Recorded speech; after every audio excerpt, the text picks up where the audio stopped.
50 doctors. The best minds money could buy, and not one of them could save Victor Blackwell. They stood like statues in his $4 million hospital suite, surrounded by machines that beeped a funeral rhythm. The billionaire was disappearing before their very eyes, his life slipping away like sand through their fingers, and all their science, all their degrees were useless. They searched for complex diseases, for rare genetic flaws, for anything that would fit their textbooks. But sometimes, what is killing a man is not found in a book of medicine, but in the dark pages of human history, in another wing of that very same hospital. Far from the scent of money and despair, Pope Leo XIV was holding the hand of a small child. He had come to Washington not for press conferences or meetings with world leaders, but for this: to offer a quiet blessing to a little girl with a failing heart, a soul the world had forgotten, but God had not. His visit was a secret, a simple act of love, away from the cameras. As he walked back down the quiet corridors, his heart heavy with the child's plight, his path took him past the hospital's ultra-exclusive wing. Through a door left slightly ajar, he saw him. Victor Blackwell, a man he knew only from newspaper headlines, now a pale shadow against white linen sheets. And in that fleeting glance, the Pope saw what 50 doctors had failed to see. It wasn't a medical symptom, not at first. It was something else, a faint, almost imperceptible discoloration along the man's gums, and a peculiar brittle quality to the hair on his pillow. His mind, a library of centuries of human knowledge, stirred. He had seen these signs before, not in a medical journal, but in the leather-bound chronicles of the Renaissance, in tales of courtly intrigue and slow, patient murder. He stopped, his soul troubled, a cold dread washing over him. This was not the work of God, this was the work of man. But before we dive in, tell me where you're watching us from. And may God bless you wherever you are. Now let's begin. That night, sleep offered no peace to Pope Leo XIV. The image of Victor Blackwell was seared into his mind. The subtle signs, invisible to the modern eye, were screaming at him from across the centuries. He sat in the quiet residence provided for his visit, a cup of chamomile tea untouched on the table beside him. He could not shake the feeling that he had been placed in that hallway at that exact moment for a reason. He called for his aide, Monsignor Verratti, a man who had served him for 20 years and understood the difference between a papal request and a holy imperative. "Verratti," the Pope said, his voice low and grave, "I need you to learn about the condition of a patient in the luxury wing." "Victor Blackwell, be discreet. I want to know every symptom." The Monsignor returned within the hour, a single file in his hand, obtained through a quiet word with the hospital's Catholic administrator. The Pope read the pages, and with each word, his historical suspicion hardened into a cold, terrifying certainty. Peripheral neuropathy beginning in the feet and hands. Alopecia, a strange pattern of hair loss. Severe gastrointestinal distress and a growing mental confusion. The doctors had a dozen different theories, from autoimmune disease to a rare neurological disorder.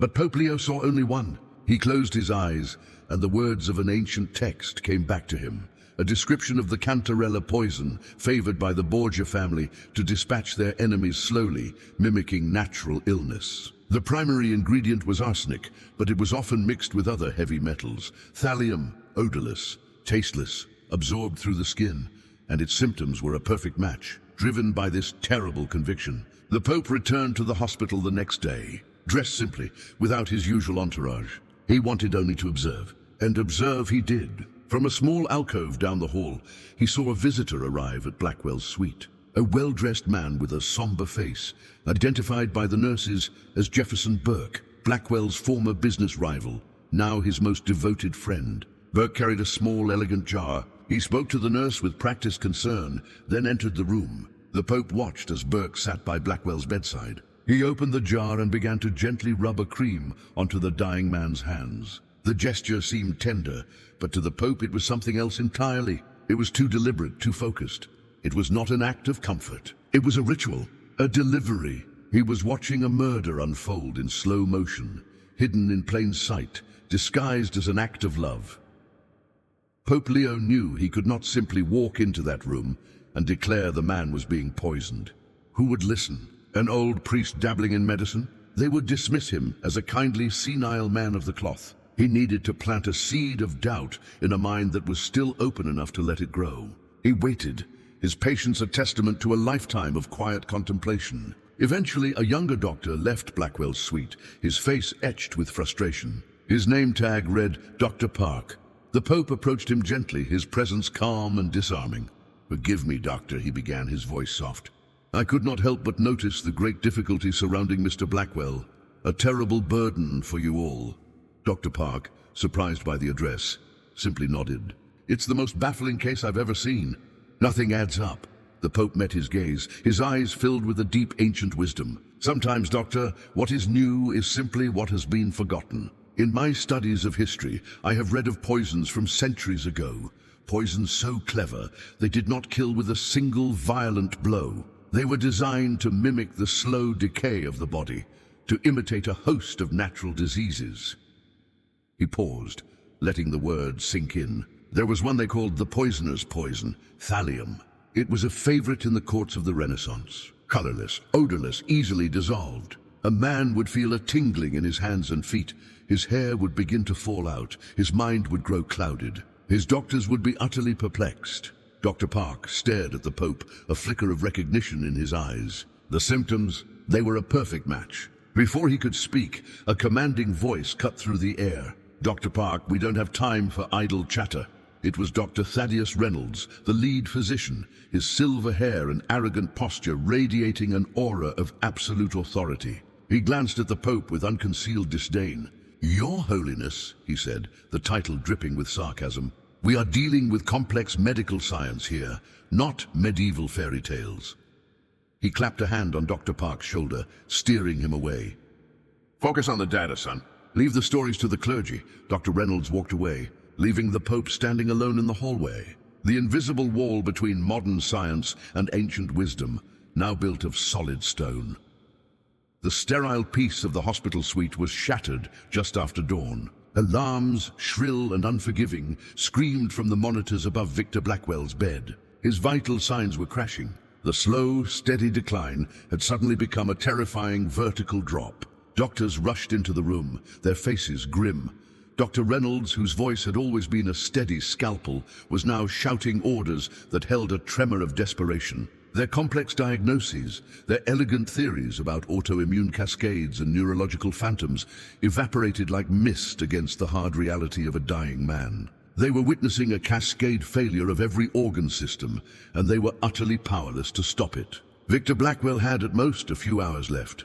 Pope Leo XIV felt the shift from the quiet chapel where he had gone to pray. It was not a sound he heard, but a change in the very atmosphere of the hospital, a ripple of panic that spread through the walls. He knew, with a certainty that chilled him to his soul, that time had run out. The time for gentle hints and historical parables was over. He found Dr. Park in the hallway just outside Blackwell's room, leaning against the wall, his face pale and his shoulders slumped in defeat. The Pope stood before him, no longer a gentle old man, but a figure of immense and unshakable authority. His voice was quiet, yet it cut through the noise and chaos like a thunderclap. "There is no more time for theories, Doctor," he said, his eyes locking onto Dr. Park's. The young doctor looked up, startled by the force in the old man's voice. "Listen to me," the Pope commanded, his voice imbued with the weight of centuries. "Test Victor Blackwell for thallium poisoning. Do it now." He stepped closer, his presence overwhelming. "The soul of this man and your own conscience depend on it." He then recited the symptoms, not as a story, but as an indictment. The ascending numbness in his hands and feet, the way his hair falls, the cloud in his mind, the fire in his gut. Are these not the signs you see? They are the classic footprints of thallium. Open your eyes, son. See what is right in front of you. Dr. Park stood frozen, the Pope's words echoing in the corridor, a choice laid bare before him.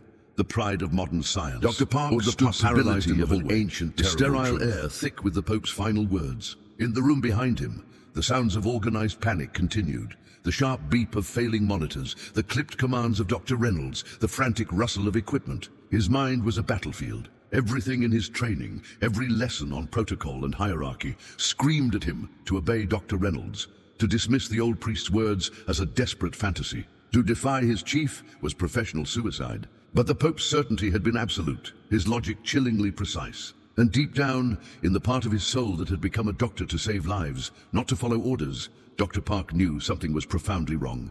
He made his choice. With a surge of adrenaline, he turned not towards Blackwell's room, but towards a supply cart. He palmed a fresh blood vial and a syringe. He walked back to the doorway of the suite, his heart hammering against his ribs.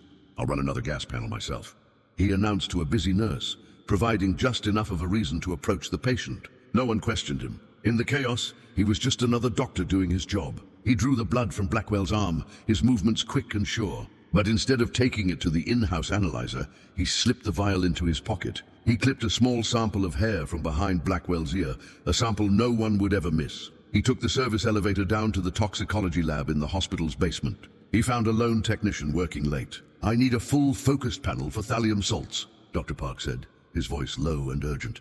"Put a rush on it, and keep it off the main record for now." The technician, sensing the gravity of the situation, simply nodded and took the samples. His career was now in the hands of this lab technician, and a truth he wasn't sure he was ready to find. As Dr. Park took his leap of scientific faith, Pope Leo XIV sat in the profound silence of the hospital chapel. The air was cool, smelling of old wood and the faint scent of candle wax. He was not on his knees. He was not pleading with God for a supernatural intervention. He knew that God had already provided the tools for this man's salvation, in the pages of history, in the mind of a young doctor, and in the chemical compounds that could both kill and cure. He did not pray for a miracle.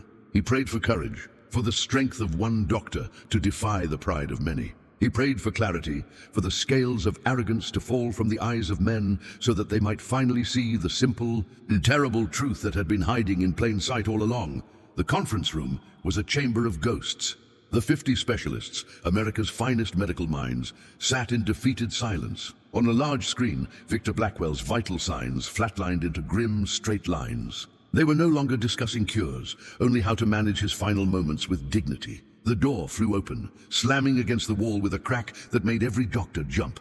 Dr. Park stood in the doorway, his lab coat askew, his face as white as a sheet. He held a single piece of paper in his trembling hand. "I found it," he gasped, his voice tight with a mixture of terror and vindication. Dr. Reynolds shot to his feet. "Park, what is the meaning of this? This is a closed meeting." But Dr. Park didn't flinch. He walked to the head of the table and slapped the paper down. "It's thallium," he announced, his voice ringing with a terrible clarity. His body is saturated with it. Off the charts levels, a wave of shock silenced the room. Thallium?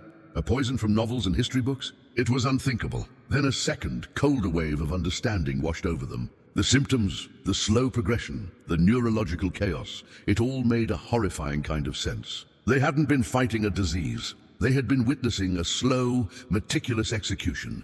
As the doctors erupted into a cacophony of disbelief and panicked questions, a quiet presence appeared in the doorway. Pope Leo XIV stepped into the room, and a hush fell over the assembled experts. "His Holiness," Dr. Reynolds stammered, utterly bewildered. The Pope's gaze was calm, filled not with triumph, but with a profound sadness. "The poisoner's poison," he said, his voice filling the silent room. "It has been the method of choice for assassins for over 1,000 years, because it perfectly mimics natural death."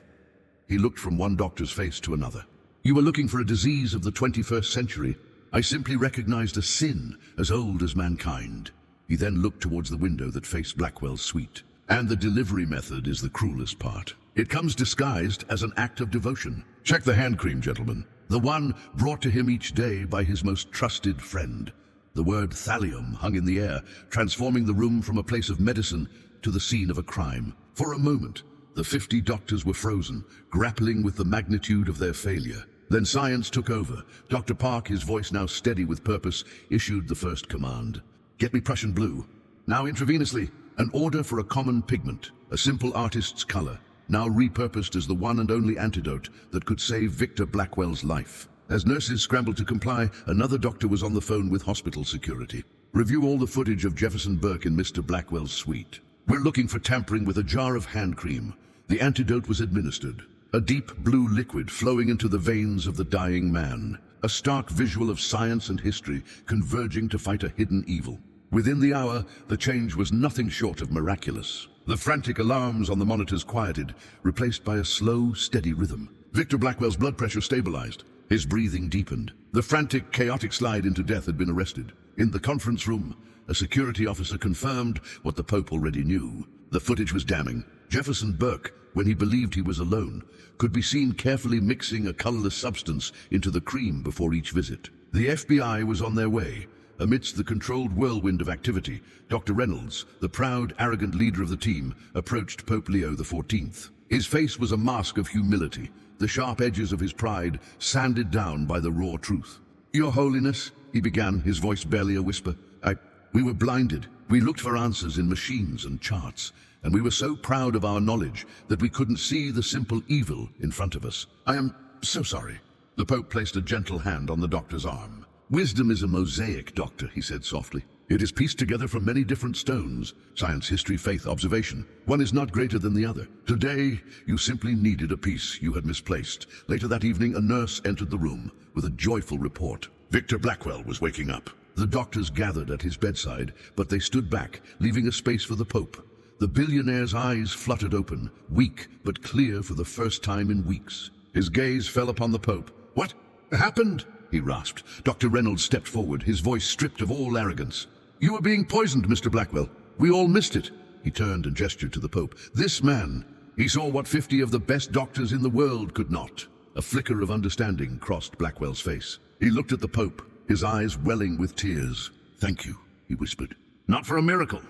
But the story of what happened in that Washington hospital spread across the globe, but not in the way one might expect. The headlines didn't scream of miracles or divine intervention. Instead, they whispered of something far more profound, a forgotten kind of wisdom. The tale of the 50 brilliant doctors and the one wise Pope became a modern parable, forcing a conversation in newsrooms, universities, and churches. It was a story about the limits of our modern world, a world so focused on the future that it had forgotten the lessons of the past. It sparked a debate, not about faith versus science, but about the beautiful, necessary partnership between them. The world was reminded that the most advanced technology is useless if you are asking the wrong question.